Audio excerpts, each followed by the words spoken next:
Today we are going to just talk about some of the interesting things that we've been seeing. So, well, I mean, in terms of digital advertising, at least, because, one of the unique things that you get as a marketing agency is that you see like dozens and dozens of different clients. And so, when I was working in-house at other brands, you can kind of see like what's going on with your brand specifically. And sometimes you get to, chat with other digital marketers and, you can kind of get a lay of the land and see if there are any kind of major trends. But when you're working with like multiple ad accounts, multiple channels, multiple clients, we get to see different trends kind of pop up. And so, I thought we'd take a little bit of time to kind of talk about what some of those trends are. As we're starting to roll into Q4 2024 here, it might be a good chance to talk about how those trends might affect Q4 and how you want to run your campaigns, and then for the rest of this year. So, why don't we start with kind of, what we see going on in Google these days? We're losing quite a bit of transparency on the channel lately. I believe they're sunsetting the impression shares, so soon we won't be able to see what kind of market share we're going to have when we're running ads against other competitors. Yep. That competitive reporting seems to be going away. And this is like, God, when I started running ads back in like 2013, people were really upset about like enhanced campaigns, and you guys probably don't remember what that is, but it's like, over the last decade or so of advertising, we've seen just kind of like little, Google taking away control and transparency from the advertiser. Especially with This is just Performance like Max. another step in that. Yeah. Oh, totally, totally. And, I think one of the other things that we've been noticing, or that I've been noticing, is, it used to be really fairly uncommon for people to bid in a competitor's brand term. But I think that's becoming really, really common now. And I think a big part of it has to do with the fact that Performance Max doesn't let you have like brand negatives. And so Google is just like, we're going to put like this competitor term here. And it's not to say that you should never run competitors terms, but it's kind of hit or miss. And sometimes they can be really, really expensive and not drive any conversion, but it's definitely driving up the cost and CPC of brand terms, which used to be dirt cheap, 2 cents a click, 3 cents a click. And now we've seen them go up like a bit. So, that's just one of the examples of, losing transparency and control over the ad channel. So, anything else coming to mind for you guys? Yeah, just the relevance, or I don't even know if relevance is the right word, but really how hard Google seems to want to be pushing advertisers to Performance Max. That has really increased recently. One of the things that I've noticed across all of our clients, like the Performance Max campaigns are now performing as well as, if not better than, brand search term campaigns. Yep. And I don't know if that's just a concerted effort behind Google to try to push everybody to the more automated, algorithmically driven, probably AI driven campaign type that is Performance Max. But I've seen conversions in Performance Max really, really jump up recently. And you can launch a Performance Max campaign and it takes almost no time at all for that campaign to just hit the ground running and start producing conversions. Now, the quality of those conversions can be argued, but overall, it's pretty clear that Google really wants people running Performance Max campaigns. And it's Yep. not necessarily all a bad thing. It's actually quite good in that, we are seeing some really great conversion rates and great ROAS coming out of Performance Max. But I think that is just really key to note as, if you're an advertiser on Google, like, don't overlook PMax. It's where the tides are shifting towards, and performance is there to back it up. Yeah, and the only thing that I really don't like about that is because it's so difficult to keep brand and non-brand separate within a PMax campaign. Like, they've got to be watering down those numbers with a lot of brand queries. So that's the only thing I'd be really careful of. It is nice that it's pretty easy to get set up there, and then it deploys to all the kind of Google channels. They're even using like AI tools to help you write ad copy or even generate creative for you. Can't remember. We're seeing some AI driven like creative generation and copy generation in Facebook as well. Yeah, it's across both channels. Yes. Now I get the impression this is just like anything AI related with the big tech companies where Google is just like behind the eight ball, that you're sucking at it.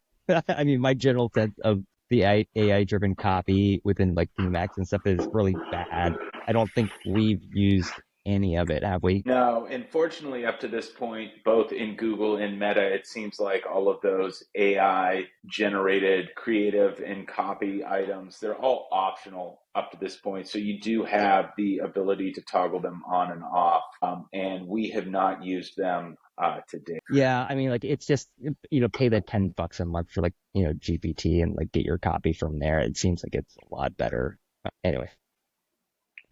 Yeah, Yeah, no, or I was continue just to building out a use Performance Max. continue to use copywriters, because that's always the best way when you have a human writing it and really Oh, engaging for sure. with the brand in a very, in a real human connected way. I feel like it's always the best if you're able to afford it.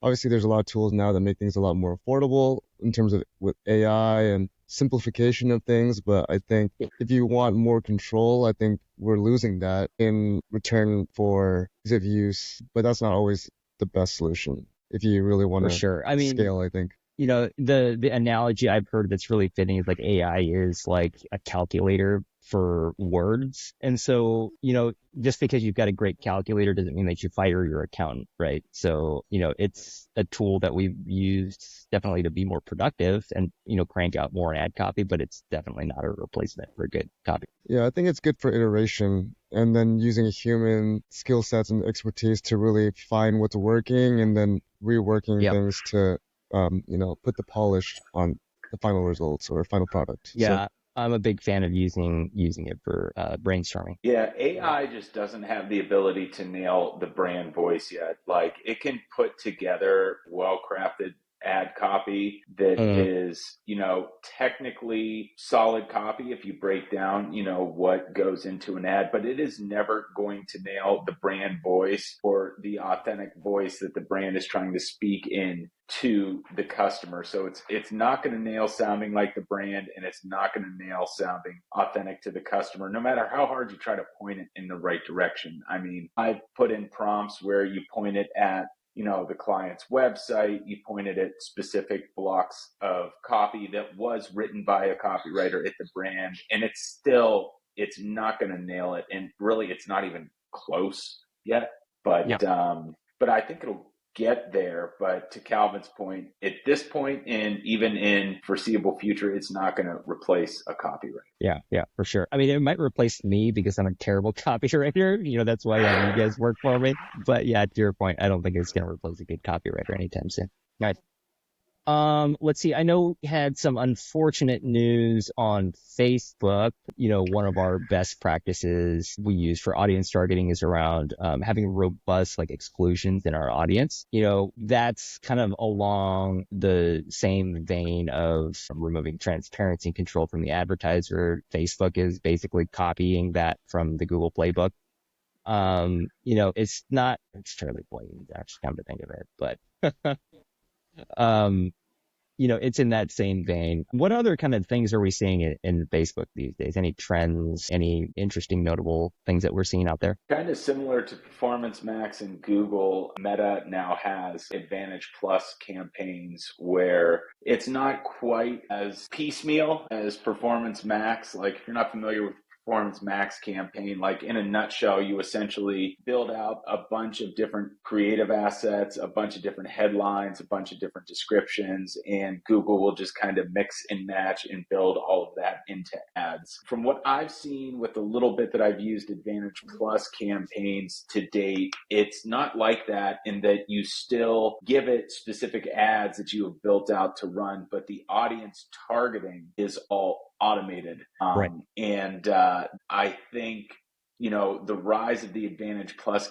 campaign and Advantage Plus targeting coinciding with the removal of the ability to add exclusions to audiences, I think is really, one goes with the other. There's a reason that Meta rolled out Advantage Plus targeting and then took away the ability to add exclusions. They're obviously trying to funnel people more to the automated campaign. Yep, yep. And again, it's one of those things where it's like maybe it's not necessarily a bad thing. I mean, we see the campaigns performing, Yeah. but it's, we lose some or a good amount of transparency there because one of the biggest forks within like a campaign structure that we always do is like retargeting versus prospecting, right? Like we always expect a retargeting audience to outperform a prospecting audience, and just losing that visibility within an Advantage Plus campaign is, I mean, again, they're watering down like solid performance, by hiding those numbers. So yeah, that's unfortunate, but we're reworking our best practices to, try to mitigate that loss as much as possible. And I think we'll come up with clever ways to find that audience that we're looking for. Let's see. What about creatively speaking? Like what's interesting out there in the creative that we've been seeing that's effective? It's hard to say because, video is obviously the most effective. It's the most engaging and it's what the algorithm likes the most. It's more expensive. Yeah. So I think it was Calvin had a really good point when we were, kind of introing this call and talking amongst ourselves, but, really just needing to stand out more and more. Like the traditional ad, even traditional video ads just aren't cutting it. Like you really have to be more attention seeking, more edgy, more eye-catching than ever before, because I've seen a lot of ads out there that are really, really good ads. And just knowing that you're, as an advertiser, you're not just competing for, within your space, you're competing with everything that's going into somebody's feed organically. Yep. And every other ad that they're getting served that isn't necessarily in the market that you're serving. So, more than ever, people are getting inundated with ads and just finding a way to stand out. I mean, I know that's nothing new and groundbreaking, but it seems like it's becoming even more prescient and, just having to get very, very creative with your ads is becoming an imperative. Yep. Yep. Yeah. And then like the space, 2024 is an election year. So like I've been seeing like political ads getting pushed out there too. So that's like a whole nother audience that you don't typically have to compete with in a Q4, but like, hey, like, it is what it is. It's out there. They're buying up the inventory. So what are some examples, maybe some surprising results that we've had recently? One client went through a very high production value photo video shoot to produce assets for a campaign that, we kind of went back and forth about, how much we personally and professionally liked or didn't like the assets for the campaign, the final product of this production. And, no matter what we all personally thought about it, like the performance just was not there. And this was like relatively high production value campaign that just really, at least in the meta ecosystem, kind of missed the mark. So that was really surprising. And that just goes to show you like how imperative it is to think outside the box and just be attention grabbing in different ways, because I was of the opinion that these were pretty solid ads. I mean, they ticked all the technical boxes, and they were really well done, really crisp, and they just kind of missed the mark. So that was a little bit surprising. So like the technical quality of the creative and the video assets were really good, but just the message wasn't punchy enough. Is that what am I picking up what you're putting down? I mean, I don't really know what it was that caused these to not perform all that well, because I say like technical, meaning more so, like we talked about in the last call about like what technically makes a good video ad, talking about the hook and the value propositions and the call to action and keeping it this certain length. They nailed all of those boxes from a technical perspective. And then, as you alluded to, Joe, technical production, producing, really high res videos with great voiceover, with great graphic overlays at the right moments. They checked all those boxes, and the juice just was not worth the squeeze in that instance. Yeah, good one. Yep. I mean, sometimes you just don't get it, right? Yeah, so and sometimes it's really up to the market to decide. Even if we think it is really good, the numbers speak for themselves. And something that I've noticed is like the ads that are actually more geared towards like user generated content and kind of blend in with the rest of people's feed, like as their people are like scrolling on their feed or going through their stories. Although there is an element of interruption that you have to do with your ad, I think it also has to feel like it's not completely different from the regular content people are watching or consuming. Yeah. Yep. So it's like a weird fine line that you have to dance, or else like if it feels too much like an ad right away, I feel like it's kind of natural to just skip right away, you know. You're seeing this even in my own Right. behavior, I Right. Right. noticed that as well. And so people kind of have to, it's weird, like they have to not know that it's an ad right away, but then, it kind of leads into that. So I'm seeing a lot more of those ads, kind of the blurring the lines type of creatives doing quite well. And actually,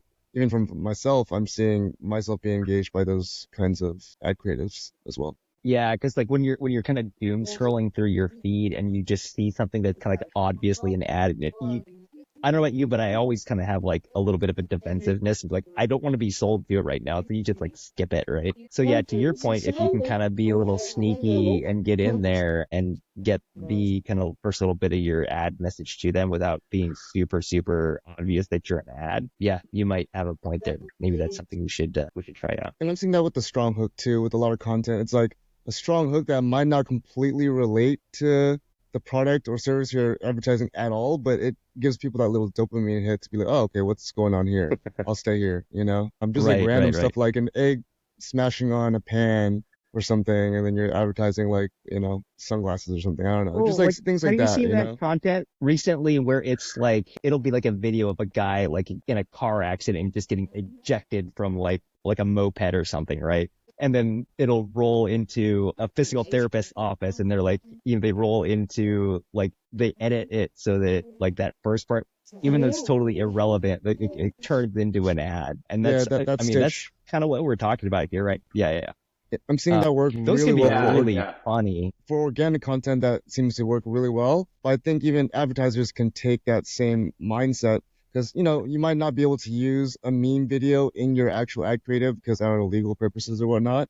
But kind of playing into that game, I think could help blend into like the normal content people see and post. Right, right, right. Yeah, yeah, that kind of stealth organic into an ad kind of hook, right?